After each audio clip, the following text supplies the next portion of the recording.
मेरी लाश कफन में लिपटी हुई पड़ी थी, लेकिन मेरा दाह संस्कार नहीं किया गया, बल्कि मेरे शरीर को बेच दिया गया। ऐसा क्या हुआ मेरे साथ? आइए जानते हैं मेरी कहानी में, जिसे सुनकर आपकी रूह कांप जाएगी।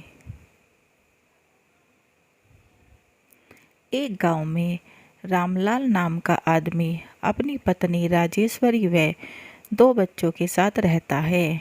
खेती से ही उसके जीवन का गुजारा होता है।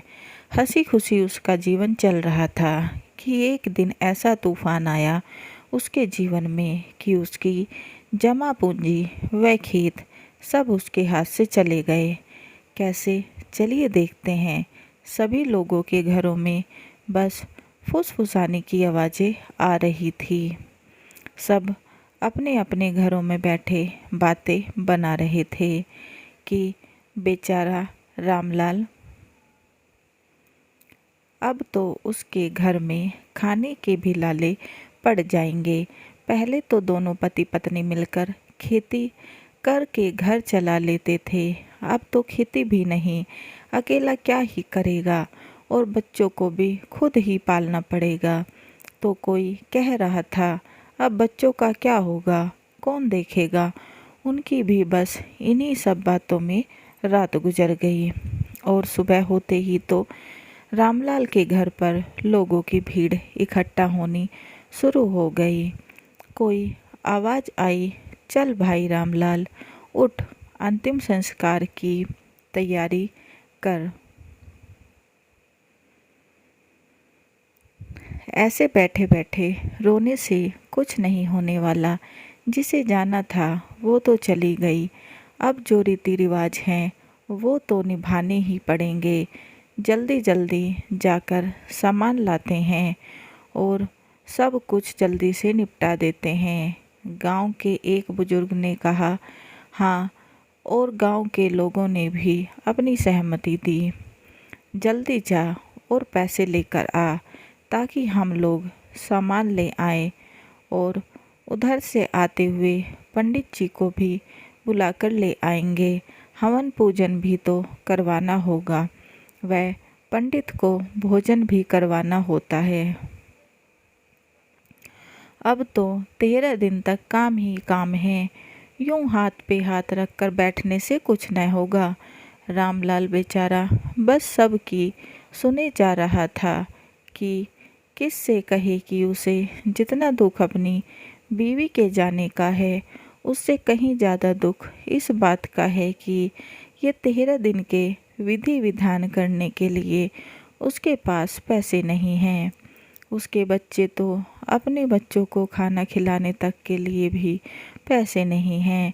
वो ये सब कहाँ से करेगा?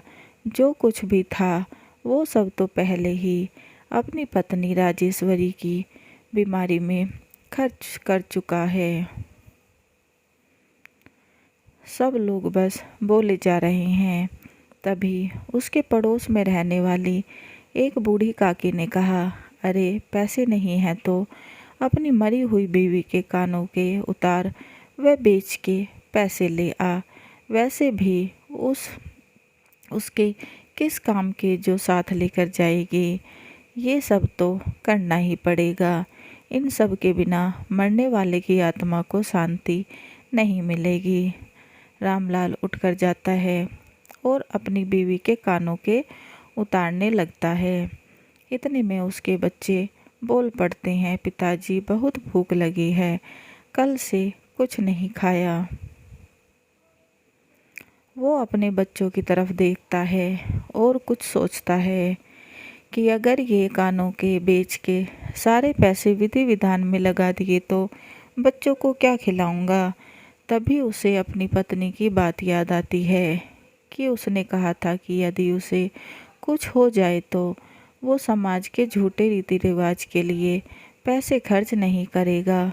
और जैसा एक बार उसने डॉक्टर को कहते सुना था कि अगर कोई अपनी रजामंदी से किसी की शरीर दान करता है तो उसके बदले उसको पैसा मिलता है और किसी ज़रूरतमंद की मदद हो जाती है। वो तो पैसे की कमी के कारण अपनी पत्नी का इलाज भी सही से ना करा सका, पर अब अपने बच्चों को जीते जी इस दुनिया की झूठी विधि विधान की बलि नहीं चढ़ा सकता। वो अपनी पत्नी के शरीर को डॉक्टर को दान कर देगा। इससे मुझे पैसे भी मिल जाएंगे और किसी को नया जीवन भी मिल जाएगा। वैसे भी राजेश्वरी की भी यह आखिरी इच्छा थी। वो अपनी बीवी की तरफ देखता है, उसे गले लगाता है, मानो राजेश्वरी भी उसकी बात से सहमत है। वो उसका माथा चूमता है, उसे गले लगाता है और उसको आखिरी विदाई देता है। वह बाहर जाकर गांव के सभी लोगों से हाथ जोड़कर बोलता है कि आप सभी लोग मेरे दुख में हिस्सा बनने आए। आप लोगों का बहुत बहुत धन्यवाद, किंतु मैं ये रीति रिवाज पूरा करने के काबिल नहीं हूँ। आप लोग अपने घर चले जाएं और मुझे मेरे हाल पर छोड़ दें। गांव के सभी लोग तरह तरह की बातें बनाने लगे। लगता है पागल हो गया ये, ऐसे भी कहीं होता है या कभी होता है। चाहे कुछ भी हो, खुद को बेचकर भी लोग ये 13 दिन के रीति रिवाज तो करते ही हैं। आखिर थी तो पत्नी, इतना भी नहीं कर सकता। कैसा इंसान है। चलो भाइयों चलो, हमें क्या। लोग तरह तरह की बातें बनाते हुए अपने अपने घरों को चले गए। तब तक डॉक्टर के पास भी रामलाल की पत्नी की मौत की खबर पहुंच जाती है और वो भी वहां पहुंच जाते हैं। रामलाल उनको देख जोर जोर से रोने लगता है और बोला, मुझे अपनी पत्नी के शरीर के बदले कितना पैसा मिल सकता है। डॉक्टर को सब समझते देर न लगी और रामलाल व बच्चों को उसकी पत्नी के शरीर के साथ शहर के बड़े अस्पताल ले जाते हैं और वहाँ रामलाल की पत्नी का शरीर अस्पताल में दे दिया जाता है और उसके शरीर के सभी जरूरी अंग निकालकर उसको पैसे दे दिए जाते हैं। उन पैसों से वो उसका अंतिम संस्कार करता है।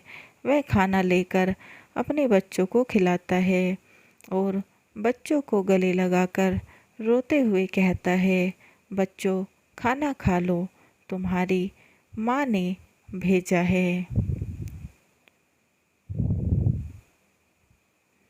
कहानी कैसी लगी कमेंट बॉक्स में ज़रूर बताएं और चैनल को लाइक एंड सब्सक्राइब करना ना भूलें। समाप्त और बेल आइकन को ज़रूर दबाएं ताकि ऐसे ही अच्छी अच्छी कहानियों के नोटिफिकेशन आपको मिलते रहें।